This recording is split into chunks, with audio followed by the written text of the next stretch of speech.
RSS ಕಾರ್ಯ ಚಟುವಟಿಕೆಗೆ ಸರ್ಕಾರದಿಂದ ಬ್ರೇಕ್ ವಿಚಾರ ಸಿಎಂ ಸಿದ್ದರಾಮಯ್ಯಗೆ ಪದೇ ಪದೇ ಪತ್ರ ಬರೆದಿರುವಂತ ಪ್ರಿಯಾಂಕ್ ಖರ್ಗೆ ಆರ್ಎಸ್ಎಸ್ ವಿಚಾರದಲ್ಲಿ ಏಕಾಂಗಿ ಆದ್ರ ಪ್ರಿಯಾಂಕ್ ಖರ್ಗೆ ಅನ್ನುವಂತ ಪ್ರಶ್ನೆ ಹುಟ್ಕೊಳ್ತಾ ಇದೆ. ಯಾಕಂದ್ರೆ ಈ ಆರ್ಎಸ್ಎಸ್ ವಿಚಾರ ಅಂತ ಬಂದಾಗ ಕಾಂಗ್ರೆಸ್ನಲ್ಲಿರುವಂತ ಕೆಲವು ನಾಯಕರು ಒಂದು ಸಾಫ್ಟ್ ಕಾರ್ನರ್ ಇಟ್ಕೊಂಡಂಗೆ ಕಾಣಿಸ್ತಾ ಇದೆ. ಪ್ರಿಯಾಂಕ್ ಖರ್ಗೆ ಅವರು ಮಾತ್ರ ಪದೇ ಪದೇ ಪತ್ರವನ್ನು ಬರೆದಿದ್ದಾರೆ. ಇನ್ನು ಸಚಿವ ಸಂಪುಟದಲ್ಲಿಯೂ ಕೂಡ ಗ್ರೀನ್ ಸಿಗ್ನಲ್ ಏನೋ ಸಿಕ್ತು. ಆದ್ರೂ ಪ್ರಿಯಾಂಕ್ ಏಕಾಂಗಿ ಯಾಕೆ? ಇದು ಸದ್ಯ ಇರುವಂತ ಪ್ರಶ್ನೆ. ಸಚಿವ ಪ್ರಿಯಾಂಕ್ ಖರ್ಗೆ ಬೆನ್ನಿಗೆ ಕೆಲ ಸಚಿವರುಗಳು ನಿಲ್ಲದಕ್ಕೆ ಹಿಂದೇಟ್ ಹಾಕ್ತಾ ಇದ್ದಾರೆ. ಆರ್ಎಸ್ಎಸ್ ವಿಚಾರದಲ್ಲಿ ಬಹುತೇಕ ಸಚಿವರಿಂದ ಇದೇ ತರದ ಒಂದು ನೀತಿ ಇದೆ, ತಟಸ್ಥ ನೀತಿ. ಯಾಕೆ ಬೇಕು ನಮಗೆ? ಯಾವ್ದ್ರ ಬಗ್ಗೆನೂ ಮಾತಾಡೋದು ಬೇಡ. ಆರ್ಎಸ್ಎಸ್ ಬಗ್ಗೆ ಮಾತಾಡೋದು ಬೇಡ, ಪ್ರಿಯಾಂಕ್ ಖರ್ಗೆ ಪರವಾಗಿ ಮಾತಾಡೋದು ಬೇಡ, ಸುಮ್ಮನೆ ಸೈಲೆಂಟ್ ಆಗಿರೋಣ ಅಂತ. ಇತ್ತ ಆರ್ಎಸ್ಎಸ್ ವಿಚಾರಕ್ಕೆ ಡಿಸಿಎಂ ಕೂಡ ಅಂತರವನ್ನು ಕಾಪಾಡ್ಕೊಂಡ್ರ ಅನ್ನೋ ಪ್ರಶ್ನೆ. ಯಾಕಂದ್ರೆ ಡಿಸಿಎಂ ಈಗ ಆಲ್ರೆಡಿ ಒಂದು ಅನುಭವ ಆಗಿದೆ.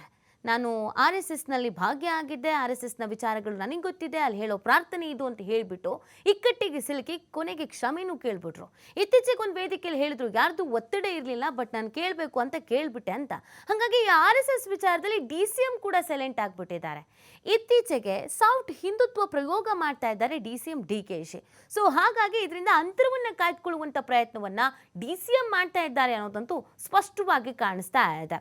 ಎಲ್ಲ ಒಂದು ಕಡೆಯಲ್ಲಿ ಕಾಂಗ್ರೆಸ್ನ ಕೆಲವು ನಾಯಕರಿಗೆ ಇದು ನಮಗೆ ಬೇಡದೇ ಇತ್ತು, ಕೆರೆದು ಗಾಯ ಮಾಡ್ಕೊಳ್ಳೋದು ಅಥವಾ ಇರ್ಲಾರ್ದಂಗೆ ಇರುವೆ ಬಿಟ್ಕೊಳ್ಳೋದು, ಈ ಥರದ್ದು ಪರಿಸ್ಥಿತಿಯಲ್ಲಿ ನಾವಿದೀವ, ಯಾಕೆ ಬೇಕಾಗಿತ್ತು ನಮಗೆ? ಸ್ಥಳೀಯ ಮಟ್ಟದ ಚುನಾವಣೆಗಳು ಬರ್ತಾ ಇದೆ, GBH ಚುನಾವಣೆಗಳು ಬರ್ತಾ ಇದೆ, ನಾವೇ ಹೋಗಿ BJP ಅವ್ರ ಕೈಯಲ್ಲಿ RSS ಅವ್ರ ಕೈಯಲ್ಲಿ ಕೋಲ್ ಕೊಟ್ಟು ಹೊಡಿರಿ ಅಂತ ಹೇಳೋ ಥರದಲ್ಲಿಗಿದೆ. ಸೊ ಯಾಕೆ ಬೇಕು ಅನ್ನೋ ಮನಸ್ಥಿತಿಯಲ್ಲಿ ಕೆಲವು ಕಾಂಗ್ರೆಸ್ನ ಸಚಿವರು ಇರೋದು ಹೌದು. ಈಗ ಆಲ್ರೆಡಿ ಕಾಂಗ್ರೆಸ್ಸು ಅಂತ ಅಂದರೆ ಅದು ಕೇವಲ ಬೇರೆ ಒಂದು ಧರ್ಮಕ್ಕೆ ಸೀಮಿತವಾಗಿದೆ. ಹಿಂದುತ್ವ ಅಂತಂದರೆ ಕಾಂಗ್ರೆಸ್ನವರು ಇರುವೆ ಬಿಟ್ಕೊಂಡಂಗೆ ಆಡ್ಬಿಡ್ತಾರೆ ಅನ್ನೋದೊಂದು ಇದೆ. ಇಂಥ ಸಂದರ್ಭದಲ್ಲಿ ನಾವು RSSನ ಕೆಣಕೋದು ಬೇಕಿತ್ತ ಅನ್ನೋದು ಕೆಲವು ಕಾಂಗ್ರೆಸ್ ಸಚಿವರ ಮನಸ್ಥಿತಿಯಲ್ಲಿ ಇದ್ದಂಗಿದೆ. ಹಾಗಾಗಿ ಖರ್ಗೆ ಅವರೇ ಹೇಳ್ತಾರೆ ಎಲ್ಲರೂ ಪ್ರಿಯಾಂಕ್ ಖರ್ಗೆ ಅವ್ರ ಬೆನ್ನಿಗೆ ನಿಂತ್ಕೊಳ್ಬೇಕು, ಎಲ್ಲರೂ ಪ್ರಿಯಾಂಕ್ ಖರ್ಗೆ ಅವರ ಪರವಾಗಿ ಮಾತನಾಡಬೇಕು ಅಂತ. ನೀವು ನೋಡಿ, ಇವತ್ತಿಗೂ ಈ ಕ್ಷಣಕ್ಕೂ ಸಿಎಂ ಹಾಗೆಯೇ ಗೃಹ ಸಚಿವರು ಬಿಟ್ಟು ಇನ್ಯಾವುದೇ ಕಾಂಗ್ರೆಸ್ನ ನಾಯಕರುಗಳು ಇದ್ರ ಬಗ್ಗೆ ಮಾತಾಡ್ತಾ ಇಲ್ಲ. ಸಿಎಂ ಯಾವಾಗ ಮಾತಾಡಿದ್ರು, ಏನು ಸರ್ ಹಿಂಗೆ ಪತ್ರ ಬರೆದಿದ್ದಾರಂತೆ ಅಂತಂದಾಗ ಹೌದು ಬರೆದಿದ್ದಾರೆ, ಅದನ್ನು ಪರಿಶೀಲಿಸಕ್ಕೆ ಹೇಳಿದ್ದೀವಿ ಅಂತ ಹೇಳಿದ್ರು. ಗೃಹ ಸಚಿವರು ಯಾವಾಗ ಮಾತಾಡಿದ್ರು, ಏನು ಸರ್ ಏನು ಮಾಡ್ತೀರಾ ಇವಾಗ ಅಂತಂದಾಗ ಬರೆದಿದ್ದಾರೆ, ಅದ್ರ ಬಗ್ಗೆ ತೀರ್ಮಾನ ಕೈಗೊಂಡಿದ್ದೀವಿ ಅಂತ ಹೇಳಿದ್ರು. ಅದನ್ನು ಹೊರತುಪಡಿಸಿ ಯಾವುದಾದ್ರೂ ಒಂದು ವಿಚಾರ ಬಂದಾಗ ಕಾಂಗ್ರೆಸ್ನ ಎಲ್ಲ ನಾಯಕರುಗಳು ಒಗ್ಗಟ್ಟಾಗಿ ಮಾತಾಡ್ತಾರಲ್ಲ, ಆ ಥರ ಮಾತಾಡಲಿಲ್ಲ. ಸೊ ಇದು ಈಗ ಚರ್ಚೆಗೆ ಕಾರಣವಾಗ್ತಾ ಇರೋದು. ಇವಾಗ ಮತ್ತಷ್ಟು ಮಾಹಿತಿಯನ್ನು ನೀಡ್ತಾರೆ ನಮ್ಮ ಪ್ರತಿನಿಧಿ ಸ್ವಾಮಿ, ಲೈವ್ನಲ್ಲಿ ಜಾಯ್ನ್ ಆಗ್ತಾ ಇದ್ದಾರೆ. ಸ್ವಾಮಿ, ಈಗ ಪ್ರಿಯಾಂಕ್ ಖರ್ಗೆ ಅವರು ಈ RSS ವಿಚಾರದಲ್ಲಿ ಮೊದಲಿಂದಲೂ ಒಂದೇ ಥರದ ನಿಲುವನ್ನು ಇಟ್ಕೊಂಡಿದ್ದಾರೆ. ಅವರು ಅದನ್ನು ಪ್ರತಿಪಾದಿಸ್ಕೊಂಡು ಬಂದಿದ್ದಾರೆ. ಬಟ್ ಕಾಂಗ್ರೆಸ್ನಲ್ಲಿ ಪ್ರಿಯಾಂಕ್ ಖರ್ಗೆ ಅವರ ಬೆನ್ನಿಗೆ ಯಾರೂ ನಿಂತ್ಕೊಳ್ಳೋ ಪ್ರಯತ್ನ ಮಾಡ್ತಾ ಇಲ್ಲ, ಯಾರು ಗಟ್ಟಿಯಾಗಿ ಮಾತಾಡ್ತಾ ಇಲ್ಲ, ಸ್ಟೇಟ್ಮೆಂಟ್ ಕೊಡೋದಕ್ಕೂ ಕೂಡ ಹಿಂದೆ ಮುಂದೆ ನೋಡ್ತಾ ಇದ್ದಾರೆ. ಮಲ್ಲಿಕಾರ್ಜುನ್ ಖರ್ಗೆ ಅವರೇ ಎಲ್ಲರೂ ಜೊತೆಗೆ ನಿಂತ್ಕೋಬೇಕು ಅಂತಂದ್ರೂ ನಿಂತ್ಕೊಳ್ಳೋದಕ್ಕೆ ಹಿಂದೆ ಮುಂದೆ ನೋಡ್ತಾ ಇದ್ದಾರೆ. ಒಬ್ಬಂಟಿ ಆಗ್ಬಿಟ್ರ ಪ್ರಿಯಾಂಕ್ ಖರ್ಗೆ ಅವರು RSS ವಿಚಾರದಲ್ಲಿ?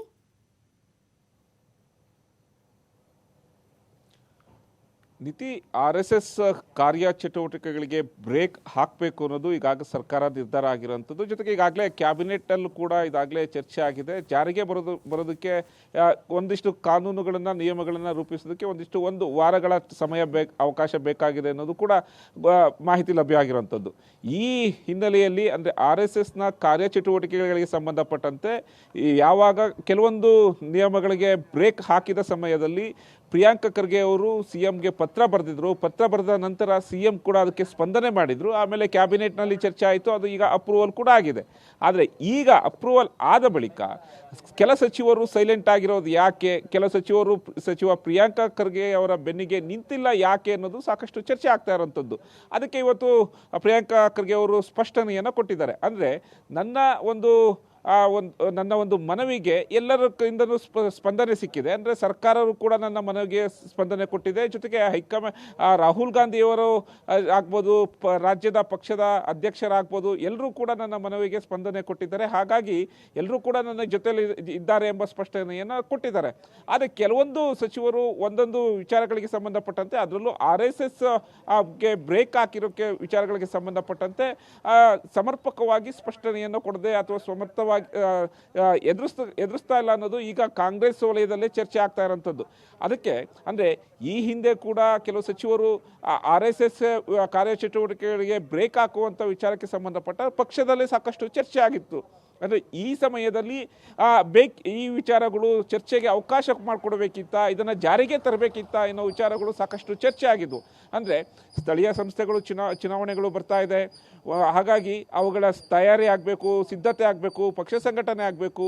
ಈ ಸಮಯದಲ್ಲಿ ಜೊತೆಗೆ ಈಗಾಗಲೇ BJP ಸರ್ಕಾರವನ್ನು ಟಾರ್ಗೆಟ್ ಮಾಡ್ತಾ ಇರೋದು ಹಿಂದುತ್ವ ವಿರೋಧಿ ಸರ್ಕಾರ ಎಂಬ ಟಾರ್ಗೆಟ್ ಮಾಡ್ತಾ ಇದೆ. ಈ ಎಲ್ಲವೂ ಕೂಡ ಅವರಿಗೆ ನಾವೇ ಒಂದು ಅಸ್ತ್ರವನ್ನು ಹಾಕಿ ಕೊಡುವಂಥ ಒಂದು ಅವಕಾಶವನ್ನು ನಾವೇ ಮಾಡಿಕೊಟ್ಟಿದ್ದೀವಿ ಎಂಬುದು ಪಕ್ಷದಲ್ಲಿ ಆಂತರಿಕ ವಲಯದಲ್ಲಿ ಸಾಕಷ್ಟು ಚರ್ಚೆ ಆಗಿತ್ತು. ಹಾಗಾಗಿ ಕೆಲವು ಸಚಿವರು ಸಾಕಷ್ಟು ಅಂತರವನ್ನು ಕಾಪಾಡಿಕೊಂಡಿದ್ರು. ಜೊತೆಗೆ ಮತ್ತೊಂದು ವಿಶೇಷ ಅಂದರೆ DCM DK ಶಿವಕುಮಾರ್ ಅವರು ಇದ್ರ ಬಗ್ಗೆ ಸ್ಪಷ್ಟನೆಯನ್ನು ಕೊಡ್ತಾ ಇಲ್ಲ ಅಂತ. ಅಂದರೆ ಅದಕ್ಕೆ DCM DK ಶಿವಕುಮಾರ್ ಕೂಡ ಇದಕ್ಕೆ ಸಂಬಂಧಪಟ್ಟಂತೆ ಸಚಿವರು ಮಾತಾಡ್ತಾರೆ ಎಂಬ ಹೇಳಿಕೆಯನ್ನು ಕೊಟ್ಟಿದ್ರು. ಹಾಗಾಗಿ ಸಾಕಷ್ಟು ಚರ್ಚೆ ಆಗಿತ್ತು.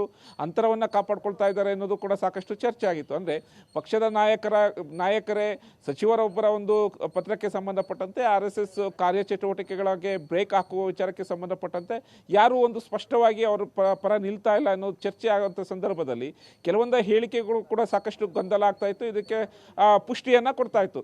ಅಂದರೆ ಪ್ರಿಯಾಂಕ ಖರ್ಗೆ ಅವರ ಒಂದು ಮನವಿಗೆ ಅಥವಾ ಅದು ಅವರ ಪತ್ರಕ್ಕೆ ಸಂಬಂಧಪಟ್ಟಂತೆ ಸರ್ಕಾರ ನಮ್ಮ ಪರ ಇದೆ, ಸರ್ಕಾರದಿಂದಲೇ ನಾವು ಎಲ್ಲ ಒಂದು ಕಾರ್ಯರೂಪಕ್ಕೆ ತರ್ತಾ ಇದ್ದೀವಿ ಅನ್ನೋದು ಒಂದು ಸ್ಪಷ್ಟನೆ.